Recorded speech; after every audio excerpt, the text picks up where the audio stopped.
Poor man's paradise. Quartzsite, Arizona. We're going to talk about why this is a great place to spend 3 or 4 months during the winter. I'll be here till March, and then I'm headed over to Florida. So we're broadcasting live from Quartzsite, Arizona, inside Mobile Podcast Command, because one of the things about doing videos or audio in Arizona, and in particular in the desert, there's always wind, and you can't predict where the wind's going to come from, and the light is never quite right. Either it's too bright or it's not bright enough. One side of your face is literally in the shadows, and the other side is washed out. So I'm in here because it's a little bit better. And I want to talk, before I get into Quartzsite, I want to talk a little bit about this whole concept of doing YouTube kind of old school video blog style that was sort of prevalent 10 years ago when YouTube first got started or got really rolling. I don't know the exact date of when it got started, probably about 10 years ago, maybe a little bit more, where people would just set the camera up and they would talk. And then over the years, we now have people actually producing television, basically, and that's fine. I wanted to keep these things really old school and really raw, which means no editing, clearing the throat, starting over because you got something wrong, because I think it's real. I like the real.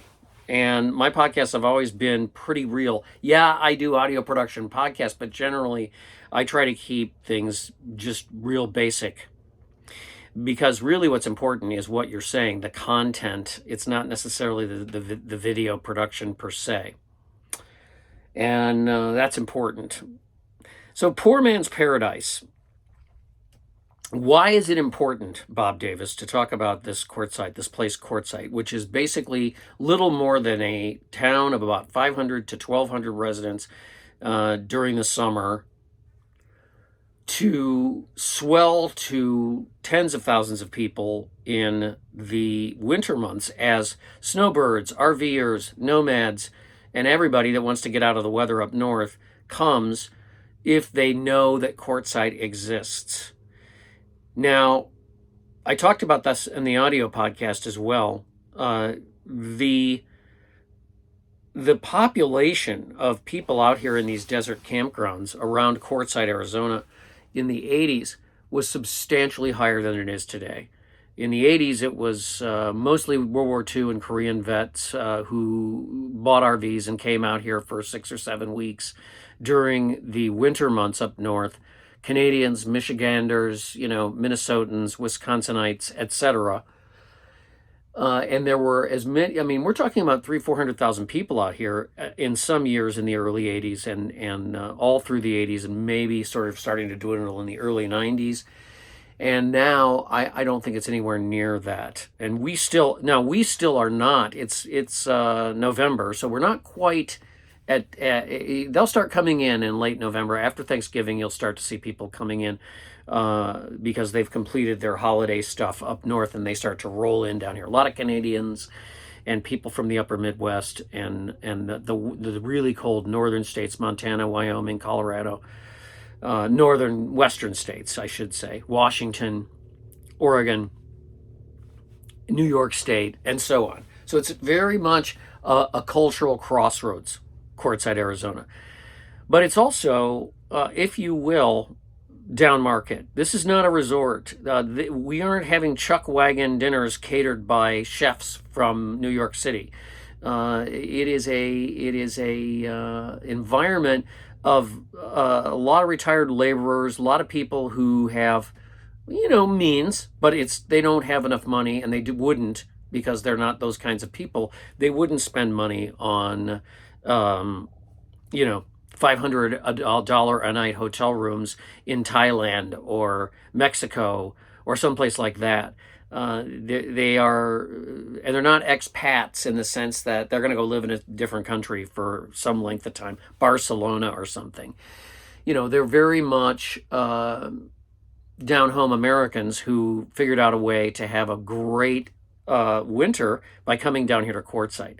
And the town reflects it. So you've got this town which is really a truck stop. There's 4 or 5 truck stops in town, and that's really probably the primary business of Quartzsite, aside from the grocery stores, the Coyote and the Roadrunner, as I talked about in the video shorts that I did for this podcast on YouTube and in the podcast, and a couple other things, different kinds of stores. There's a dollar store, there's a Family Dollar, there's a couple other places that are relatively, you can get things cheap. And then if we really want dry goods and canned food and things like that, we go up to the Walmart in Parker, Arizona, which is another sort of resort town. But this isn't even Lake Havasu. This is a place where people bring their RVs and they park in the desert, or tents. I'm looking at 2 tents right now. There's a ton of people in tents and cars and other things out here. So why would you talk about this aside from the fact that you're here? And this is a little bit deeper chord. So one of the things I like to do, aside from doing the audio podcasts, after I do the audio podcast, I always have more to say. And so these YouTube videos are different content from the podcast on the same subject, and vice versa. Why do the same content on all the platforms? So every one of the platforms that I do stuff on, I do different content for. So if you find me on Spotify or something, that's one type of content. You find me on YouTube, different type of content. Find me on Instagram, different type of content, in the form of reels or pictures. And Facebook, and LinkedIn, I don't really care, but I program those differently. I have different subjects when I write the little sort of featurettes to describe the podcast that I'm actually promoting. And I think one of the deeper chords has to do with the economy. Now, I've done some podcasts about economies. I'm not going to get into a long-term economic thing. But I noticed today that the new inflation numbers are out. They come out every month, the consumer price index numbers, and they're slightly moderated. Inflation has remained roughly the same. It's like 3.5 or 3.6%. And everybody's ballyhooing it. Oh, everything's great now. We got inflation under control. Well, keep in mind, for most people, if you're on fixed incomes or if you don't earn a lot of money, and you're not one of the top 1% business owners or stockholders or generational wealth, or you somewhere made a lot of money, or you have just been savings, and you've got a nest egg, that's essentially a fixed income.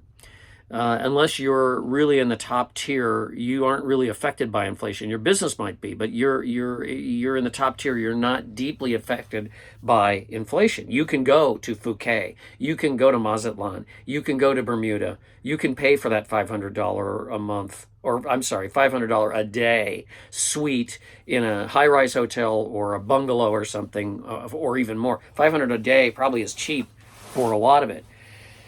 And you see all this talk about how prices have moderated. And I just want to point out, and this is a deeper chord in our economy, and you'll see why I'm getting to this in a second.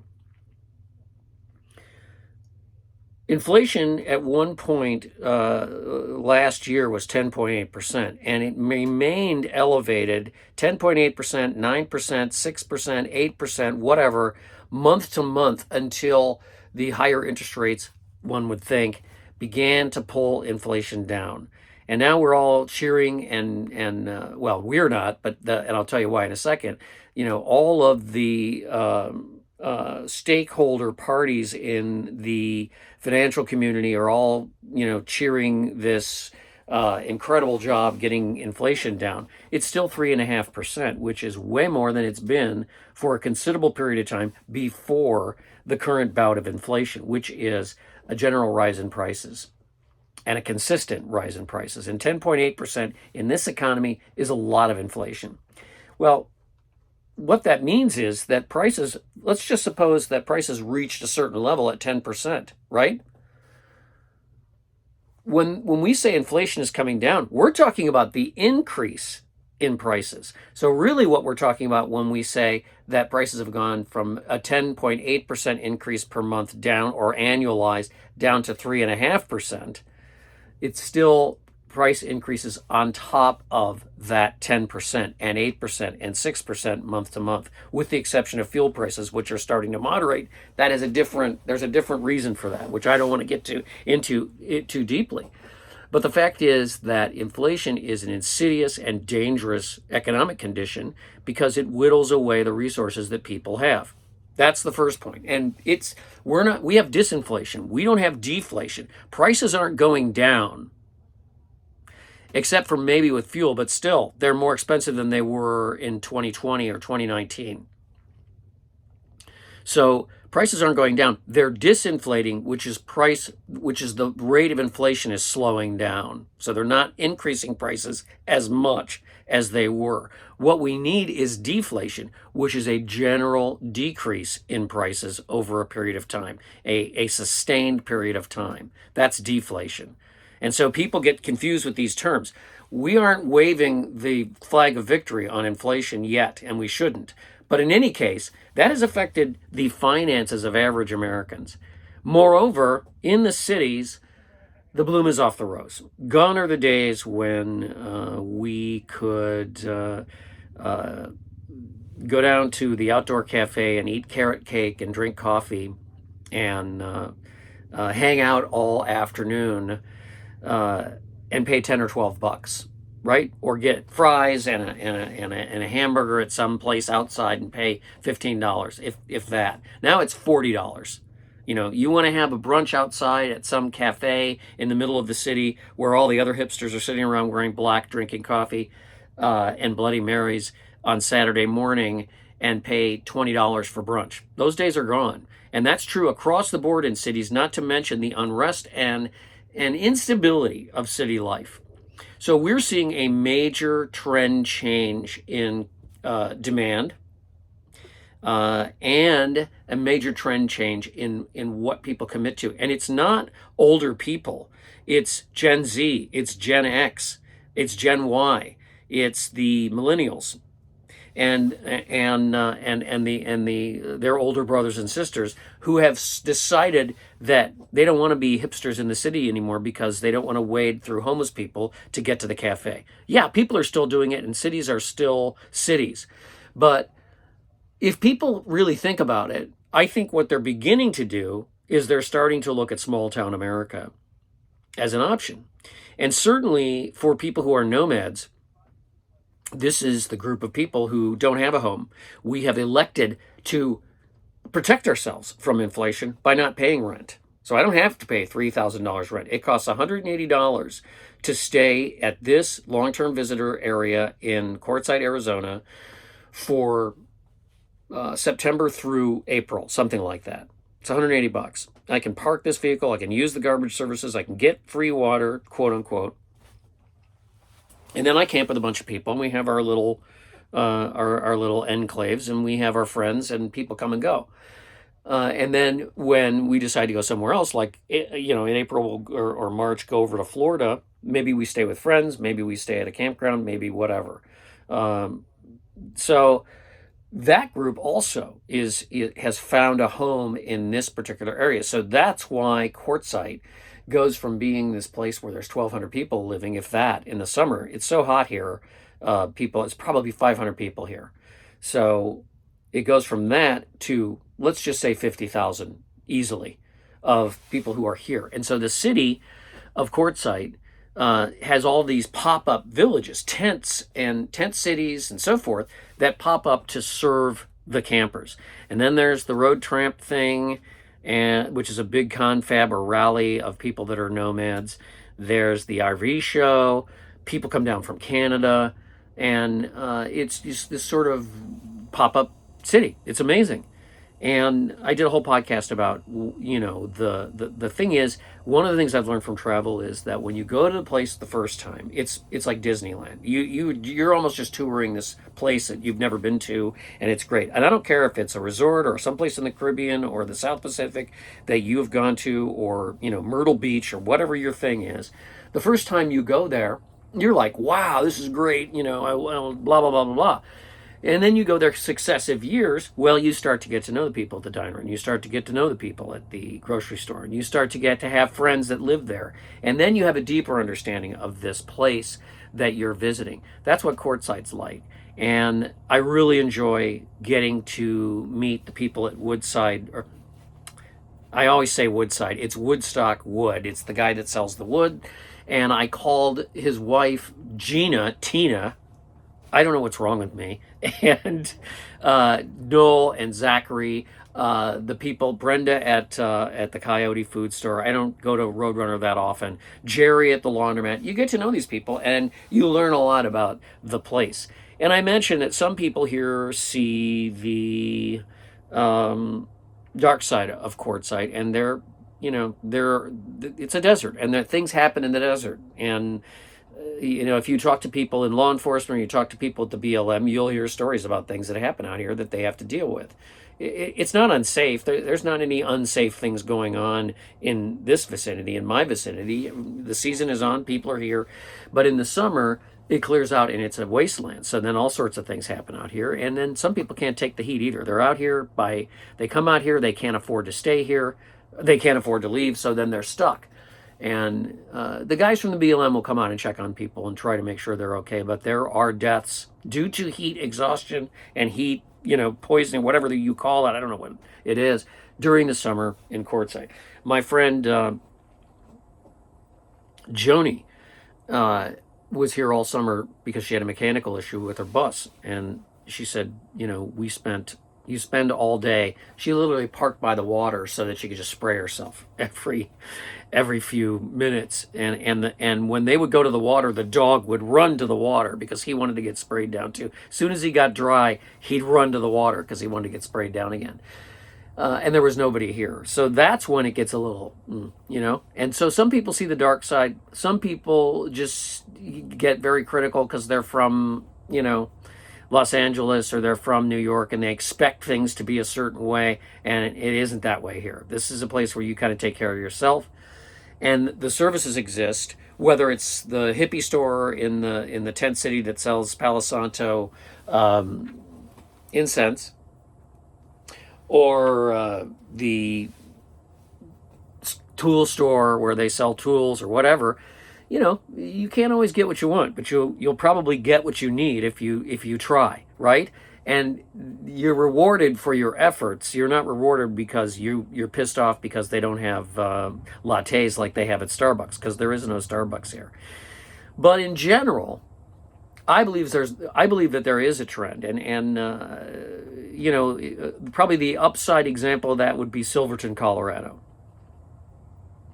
Or other towns. And I did a podcast called Shambhala,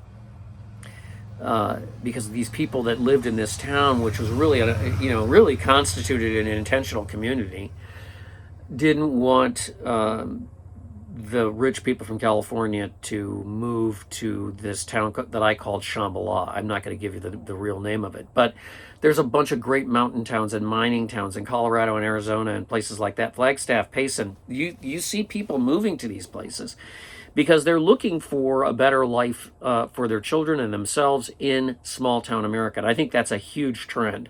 And I watch the economy not because I'm some big investor. I watch the markets. I listen to information about the markets, A, because I'm learning, B, because I'm interested in the sociology of these markets, and then observing the social effects of what's going on. And we pay short shrift to, as I said, the deeper chords of the economy and their effects on people in this country or in a nation. But I'm talking about the United States, and I have been all over the United States, the lower 48. I haven't gone to Alaska, and I haven't gone to Hawaii, but I've certainly been to some of the territories. But I have really traversed this country back and forth, up and down, many, many times in the last 3 years, because I move around a lot. And you can definitely see the effects of the inflation. And you could definitely see the effects of the inflation when it was at its peak. And, Walmart still has a section right near the checkout of bread and peanut butter and jelly. And if you look at people's carts, you see a lot of bread and peanut butter and jelly. You see a lot of packaged goods. You see a lot of what some people might consider relatively unhealthy canned food. You see a lot of people shopping in the canned food section, probably more than before, because the price of food is still elevated. And this is another reason to seek out a different existence in smaller towns, because if you can work there, or if you can work from home in a smaller town, then you're saving money, just because smaller towns have smaller, quote unquote, they should have relatively smaller economies, especially if they're not near big cities. And I think a lot of people are making this choice. I made the choice to go on the road as a nomad, because I was interested in it. I don't think that it's a situation where it was necessarily a big financial decision. I did it because that I knew I had to do it. You know, I just had to. I didn't really think about the saving money, but now I can really see that while many people think that we're crazy, the fact is we aren't paying rent, we aren't paying insurance, we aren't paying heat and light in the midst of inflation for energy still elevated, and still increasing 3% from what it was. Back in the world, we're living out here, and I think we've often discussed this, that we have a very high quality of life, and we are wealthy in comparison because we're able to save cash, because we're not spending a ton of cash, especially if we don't move. And I learned that last year when I just said, well, I'm not going anywhere. And I didn't. For 8 months, I didn't go anywhere, because you simply could not afford to travel when diesel was $5.20 and $60, and it was $6.50. I didn't even go to California last year because gas was, fuel for diesel engines was $6.50. Now we're starting to see a moderation of those prices. I think it'll continue, because what we've had is demand destruction. We've had a change in the behavior of the consumer, who is just simply tapped out and unable to pay those prices. So that's why I think this kind of a place over the next few years is going to become even more attractive to people, because it's a poor man's paradise. And again, that's not an insult. It's not an insult to say that. People in Quartzsite are like, yeah, it's great. Get yourself some firewood. My biggest cost center right now isn't fuel, it's firewood. And guess what? We chop it up, because you got to save, you got to conserve as much as you can so you don't end up spending a lot of money. But you can't do that when you're dropping $500 a day for a hotel room in Mazatlan, or $200 a day, or $100 for that matter. I know it's not $100, right? Or, going to Sedona, which I call bougie Sedona. You're not going to save money there. So that's why this place is so interesting. And then finally, a friend of mine were talking about this sort of being a cultural crossroads. I talk about it without really saying those words, but we get people from all walks of life. There are people who are very, we have a guy named Brownie Bob who's a freaking doctor of geology over at Dome Rock. There's some very smart people here. And then there's just regular old everyday people, and welders, and my friend Big O, who's doing generator repair. My friends Gene and Luis, who are making tamales for people. People that are out here, just regular everyday people, having a pretty good time.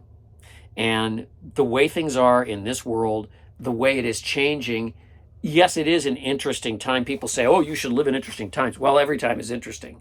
But this is a really interesting time in our history, and a really interesting time when you think about all this technology and all these things going on and all these very wealthy people.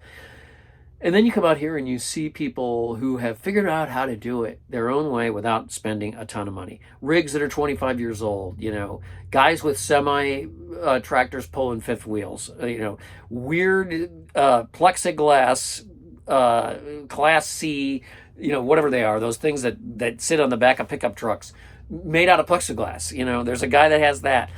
People with telescopes, people with, putting up American flags and huge lights. And it's just the weirdest collection of different people. People in tents, people in cars.